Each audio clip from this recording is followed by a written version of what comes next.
Super Supportive by Sleyca. Chapter 173, The Thanksgiving. One on-screen bite of a grilled pepper to satisfy the fans pestering Jeffy for a glimpse of him. One nod at Constantine, who was at the bottom of the staircase scraping mashed potatoes and pieces of a broken bowl together while Soren apologized. One loud groan as he glanced at his social media account and saw all the requests for information about the heartwarming thing the teenager with the heartbreaking story was doing. One piece of origami paper collected from his desk drawer. One shouted conversation out of his bedroom window to the swarm of people who'd gotten involved in cornucopia decorating. He would not be flying that thing to Matadero later unless it shrank by half. They'd been told. One warning to Haoyu and Lexi about the questionable nature of the potatoes that would soon be arriving. One strong handshake from Mr. Jean Demir, and one final flight down to F with a load of supplies for the Nessie card man. Even our Tonans love pizza! Maybe? One thought so crazy it would never have crossed his mind on a less ludicrous day. One frown as he stopped and stared at Post-Drop 1301, a graduation capstone project gifted to F-City by Inda Juliana. He tried to target it with his skill. And he felt the pull of it, that little weighted point in the universe that marked the location of his entruster. His sense of it was oddly fragile, like it existed halfway between reality and a fevered hallucination, but there it was. He pressed his lips together. He watched the post drop until his eyes started to burn from dryness. I am not prepared for this, and I can't think through it right now, but thanks for the pizza. A toilet flushed. Not normal, Alden thought, striding away quickly. Not my business, not today. He flew toward Apex and Boomtown.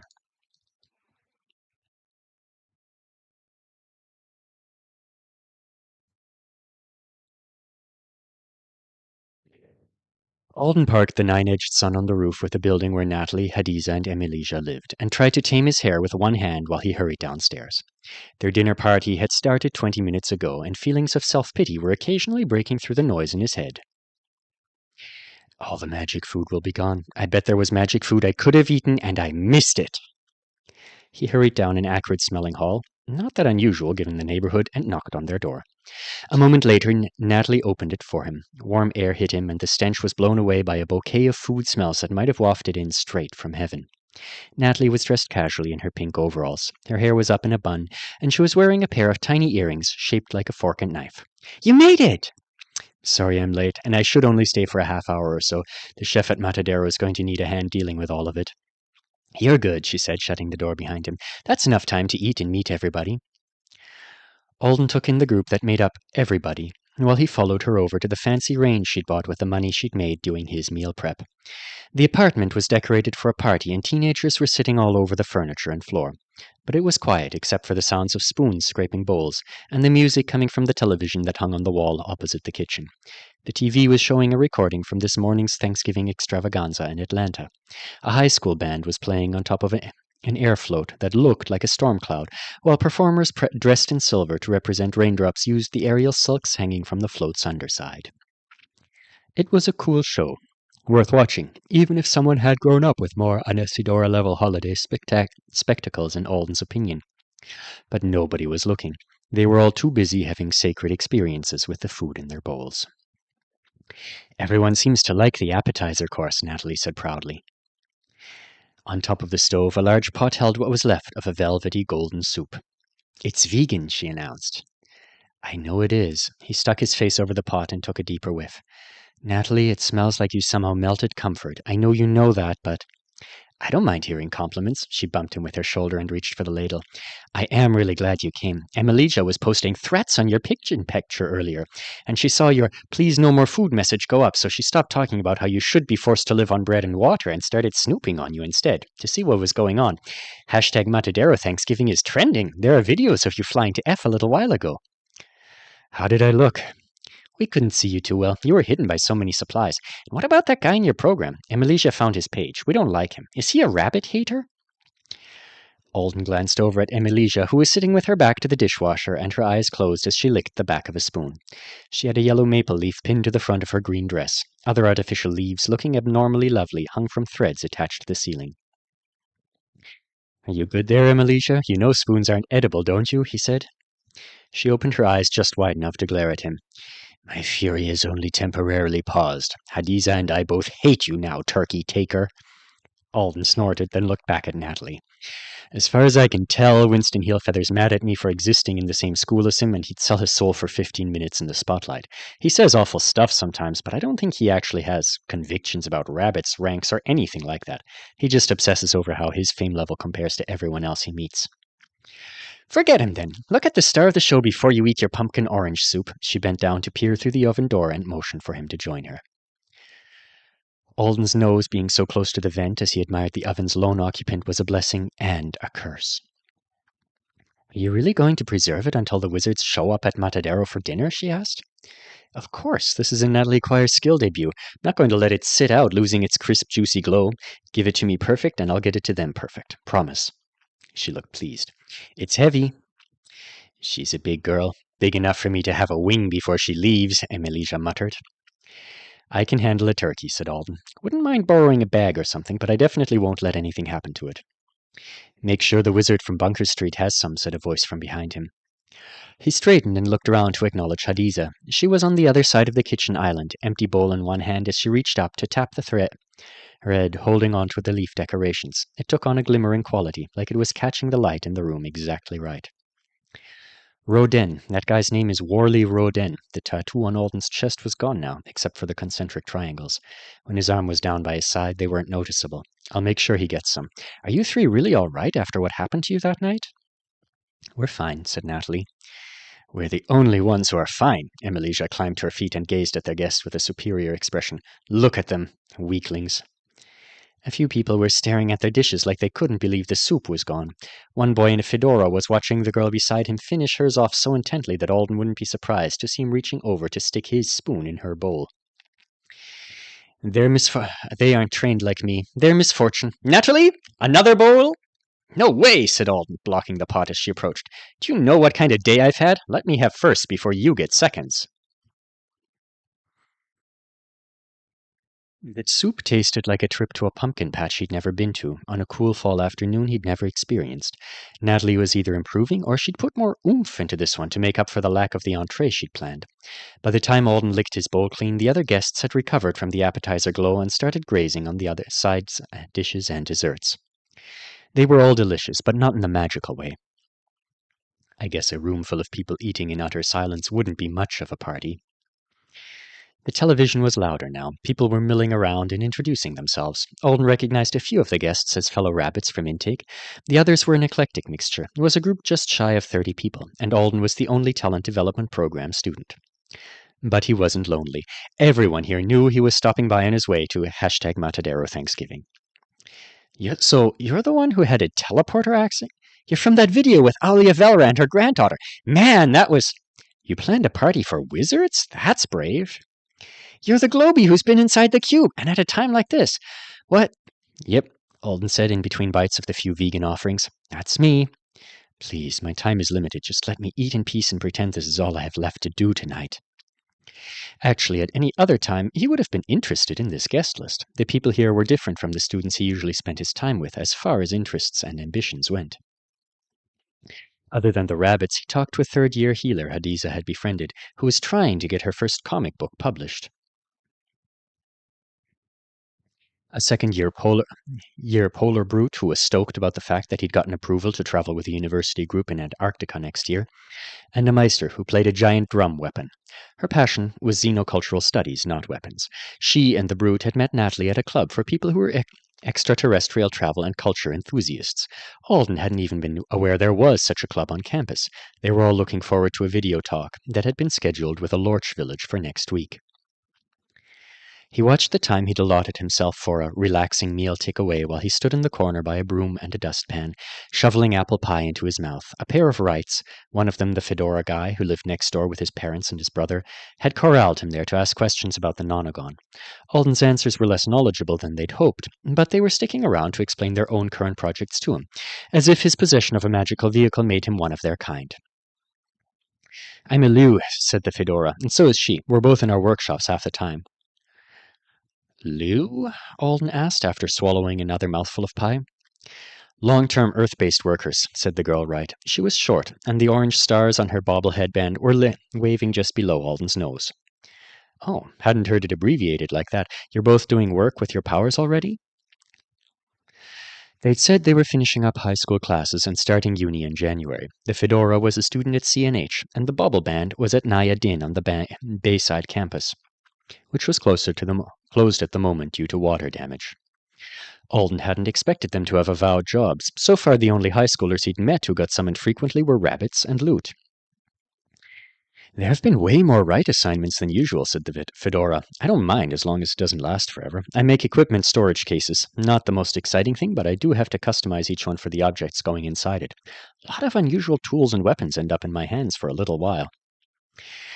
And I make automated process panels for drudgery chests, said the girl. Those are amazing, said Natalie. They're amazing. She'd somehow gotten away from the group that was trying to persuade her to use her skill while smearing jam on a buttermilk biscuit, for the purpose of creating a super biscuit they could use as a prize for the limbo game they had going on. She helpfully grabbed Alden's paper plate and tossed it toward the trash can. It was the most evil thing he'd ever seen her do. He'd been planning to get that last crumb. Drudgery chests are like little factories you can teach to do repetitive jobs for you. Like, if I had one, there is no way I can get you one, said the right girl. And I wanted to chop 1,000 onions, which is a horrible job that makes a person cry. Even if you cry for days, I can't get you one. Natalie's smile was so sunny, Alden was surprised the onions didn't chop themselves for her. I would only have to chop 3 onions inside the drudgery chest, more like 20, and then all I'd have to do is keep giving it piles of onions, and it would be an onion chopping professional. They're really not for cooking, the right said, keeping her eyes on Alden like she was afraid to look too hard at Natalie.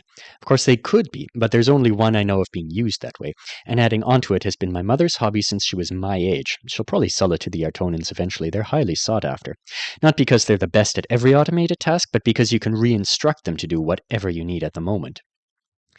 You mean have the same device chopping onions in the morning and then frosting cupcakes in the afternoon? Asked Alden.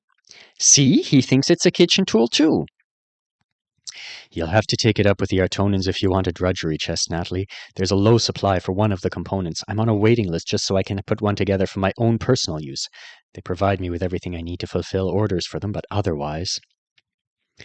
I'm not making any personal projects right now either, said her friend. Not because I can't get supplies, but because I'm getting sick of making cases. The last thing I want to do in my free time is make another one. When Alden left them, they were arguing about the Wright who'd made the bomb that the SAL boat had been smuggling off the island, and whether or not he had known where it was going when he created it. He stood across the kitchen island from Natalie, watching her garnish the turkey. It was resting on a glazed platter that had such a beautiful candy apple shade, he was sure Hadiza had hit it with her skill. Thank you so much again for doing this. If everything else is ruined, at least we'll still have the traditional dish. She didn't answer, and he realized her eyes weren't closed in a momentary thought. She was actively using her power on the citrus wedges she was nestling around the bird. He watched her lips move as she mouthed a word. Laughter, he thought. She'd said before that cook of the moment required her to focus on her own memories, her own moments. As the skill developed, she'd get more control over the flavors and the feelings her food evoked. Maybe laughter always tasted a little like cake batter in Natalie's head, and she would be able to inject a hint of that into a lemon if she wanted. I would absolutely eat a cake and laughter-flavored lemon. She was taking a while with each piece of fruit. He reached into one of his back pockets and pulled his piece of origami paper from earlier. It was currently a diamond with a couple of protruding triangles. He'd stopped folding here, since this was the last part of the design that wasn't easily ruined. While Natalie focused on a kumquat, he pulled up the instructional video he'd been watching in brief bursts this afternoon and finished his inadequate contribution to her holiday. Okay, she said a couple of minutes later, opening her eyes. It's done. The turkey looked glorious, but it had looked glorious even before she'd started on the garnish. It's done, she stared down at it. What if they don't like it? I'll snatch it away from them and bring it back here to appease the beasts you live with. He took a deep breath, filling his lungs with scent. Emelicia's right. Taking it away from them after they smelled it cooking all day is a crime. The Artonans are going to love it, he assured her. And here, I made a replacement for you. He set the origami turkey on the countertop beside its more edible relative. It was a perky-looking little thing with an upturned beak, and just as Alden felt a flash of pleasure at how neat the paper animal looked, it slowly tipped over onto its back. Whoops. Before he could reach over to set it upright, Natalie grabbed it. Oh my God, he's precious. I love him. She held the turkey in her palm, and it tipped over again. Alden scratched his head. Sorry, he must be heavy in the rear. I'll make you a better... Natalie glared at him and cradled the turkey to her chest. No, take it back. He's perfect. He's got a tail so big he can't stand up straight. He grew those giant tail feathers to impress the other turkeys. He's doing his best. She righted the turkey again on its tiny paper feet and watched it fall over once more. They both looked at it for a second, then burst out laughing. I'm going to name him, Natalie said breathlessly when she'd recovered enough to speak. I'm going to name him something. You should name him Big Butt. He wants a noble name. King Big Butt. She threw a kitchen towel at him, and he caught it. Hey, she said, you know how Verna was just saying there was only one place using a drudgery chest for cooking? It's a large one her mom made, like a whole drudgery room. It's usually set up to make a meal of the day all by itself, and you can watch it through a window. Do you want to come see it with me sometime? Yeah, of course. New magic stuff is always cool. Great. I'll find out when it's open and let you know. She smiled at the turkey and made it a nest in another towel. There you go. He's looking comfortable now. Just needed a prop for his massive butt, Alden said. His name is Wobble. Wobble? Wobble Gobble. Alden nodded. A truly noble name. The flight of the Turkey Express was a remarkable experience. Alden would have preferred an unremarkable one, but he tried to act like he wasn't freaked out by any of the things that happened after he left Boomtown. Like former instructor Rao meeting him in the common area and his final stop by the dorms so that she could deliver a clove-studded ham. All her avowed profile information was written on the aluminum foil that covered it, so that Alden could memorize it and then casually mention it in conversation to the Artonans he met. Or like Principal Sleyca, falling through the ceiling to land between the two of them, and inform Rao that former faculty members shouldn't be lurking inside Garden Hall to bother students and insist they take their pork resumes to Matadero. I'm sorry about this, Alden said when Rao had gone. He shifted his grip on the large shopping bag that Hadiza had given him for easier turkey hauling. I thought I was asking a few friends for help, but everything got crazier than I planned. I'm here to add to it, said the principal, passing him an accordion folder. But at least it's not food. Let's try and keep the next few holidays on the calendar simpler. I will. By the way, about 20 students are outside trying to attach a plant creation to Tion Esh-Erdi's flying device. I know. They've got 2 minutes left, and I'm leaving no matter what stage of the operation they're at. Don't drop it on anyone. Alden was just glad the cornucopia of earthly vegetation was slightly smaller than a golf cart. It was kind of amazing for a blinged-out solid horn, but he'd been afraid it was going to be bigger than the Grand Park Christmas tree by the time Jupiter and all the others who'd gotten involved were finished. Just before he boarded the Nonagon, an older girl he didn't know grabbed him by the shoulders and said, Say Bloom, in an accent he couldn't place. Bloom? No, in Artonan. He opened his mouth. Not now! When you get there! Which Bloom? He knew 3 words for it. He guessed he'd go through them all. Standing in the garden, he smiled for a hasty photo with everyone in the vicinity who'd contributed. He saw Colibri, the uni instructor from his interview committee, coming down the pathway toward the group, but then Principal Sleyca was talking to her, and the picture was taken and he was up in the air. He waved goodbye to Haoyu. He waved hello awkwardly to the drones filming him.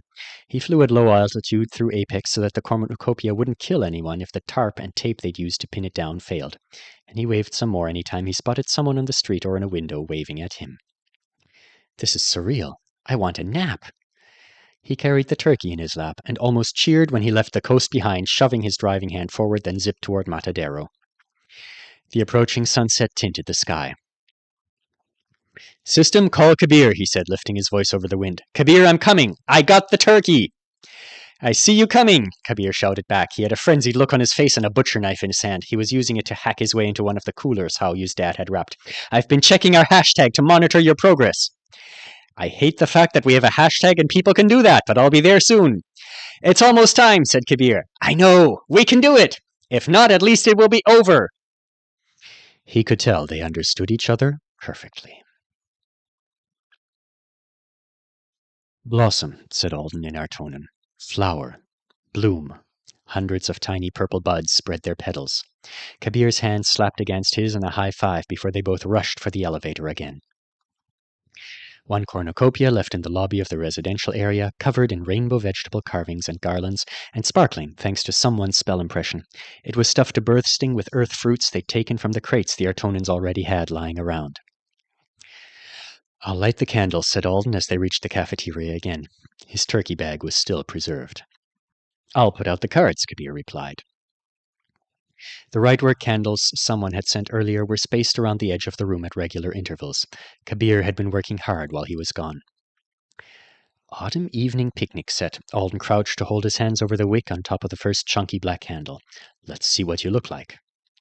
And let's not flub the casting, he thought wryly. Kabir's not paying much attention, but I can always blame the candle itself, but still. His fingers moved. He pretended he was lighting a promise stick. The command his authority gave for this was so familiar, and it seemed to grow easier every time. He wondered if it was him getting stronger and more used to making this particular demand, or if it was everything else, growing accustomed to listening to him and answering him. A flicker. One enchanted candle dimming the corner it sat in instead of brightening it, casting the shadows of trees against the ceiling and walls. Alden watched a ghostly leaf fall from a branch. "Good candles," he said. "Keep going," Kabir called. He had the accordion file Principal Saleh had given Alden, and he was spreading the cards it contained around the cafeteria tables. They were from the preschool children who attended Selina North's daycare while their parents worked or attended classes. The handprint turkeys and indecipherable drawings joined the few more legible notes sent by adults. Alden went to light the other candles. The work didn't really end, they just ran out of time. A couple of minutes before 9 o'clock, Kabir spied the first large group of wizards teleporting in, thanks to a viewing spell he'd set up downstairs. "They're here!" he bellowed. He'd gotten louder and louder as they approached the finish line.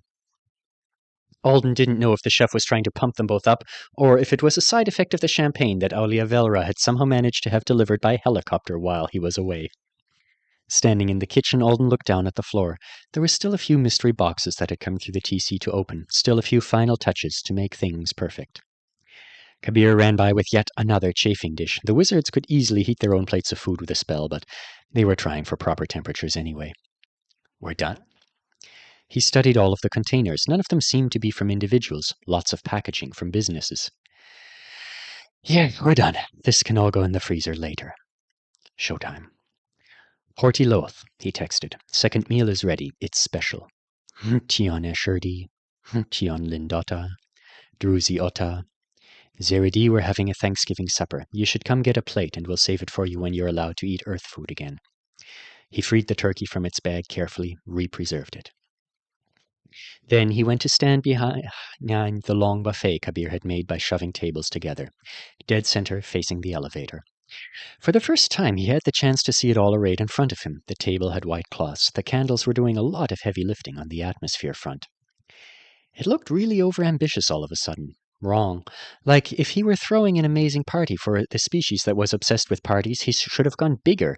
And since he wasn't doing that, he should have gone smaller with his original vision, just the food and the gratitude. What if they think it's lame? What if they're tired and annoyed by it all? His mouth dried up. Then his eyes landed on the creamed spinach from Mrs. Long. He'd already set aside the letter she'd written to the two knights so that it wouldn't get lost. And there were the stuffed peppers from Haoyu's mom, Bobby's salad, a mound of cheese muffins from someone who was living in one of the temporary housing domes on campus. A ton of food had been relegated to the fridges and freezers. They'd put out the dishes from the people they knew, and the ones that fit in with the potluck spirit. Everyone meant well and donated. They're all going to ask how it went. What if it goes wrong? One new terror crossed his mind at the worst possible moment. Am I supposed to say something to everyone before the meal? Kabir had just dashed by with a piping bag full of whipped cream. What? Like a speech? I don't have to give a speech, do I? Kabir stared at him. I'm not giving a speech. Does there have to be a speech? I can't just drop the turkey and run away, can I? Of course not. But what do I say? Me standing here in the center holding the turkey makes me look responsible for all this, like I'm in charge. You are responsible for that. Don't look at me like I just hurt you by saying that. It's the truth. The elevator arrived. The door that led to one of the cube staircases opened at the same time. As the first bunch of chattering wizards walked in, Alden froze like he'd been hit with a spell. They were looking around with curious expressions. "This is the Thanksgiving?" he heard one of them say. "Shadow trees. Hello, Kabir." The Thanksgiving, someone else chirped. I was told the goal of the event is to eat one of everything. Look, drawings made by human children. The preschool artwork was apparently worthy of everyone's attention. They were still exclaiming over it when the doors opened again. Alden felt his tension ratchet up to new heights as more wizards poured through, and then he spotted Lindota, Ashurdi, and Portiloth, and he suddenly relaxed. Lindota was watching her partner fondly while he bickered with Portiloth about healing groves. Ashurdi was wearing the same outfit he'd had on when he and Alden had their talk after his rescue. Bo's back. I'm out of my squish boot. I got to visit with Stuart. I learned 100 things while I was with him at the rapport, and I'm going to see him again soon and visit a mind healer. I'm weaving a friendship. I have a magic earring now, and choices to make. So much life lived in just a few days. So much life he'd almost missed out on. Ashurdi spotted him and started toward him with a smile. Lindota was with him. Hello, Alden, she said. I'm glad to finally greet you.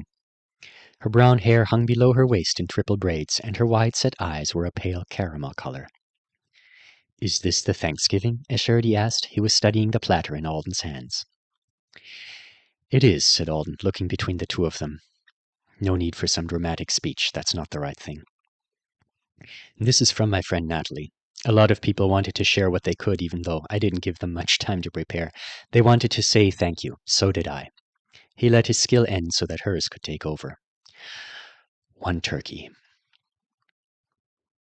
A smell that called to mind warmth, laughter, family, and friends was unleashed into the room. Lindota smiled. Ashurdi clasped his hands together in front of his chest, looking delighted. Alden watched as heads rose from their perusal of cards and their studies of candles and turned toward the feast table. Thank you, he said it loudly enough for his voice to be heard by everyone who had arrived in the cafeteria so far, but his eyes paused on Portiloth and then stayed on the knights. Thank you so much for coming when we needed you. We all hope you enjoy the meal.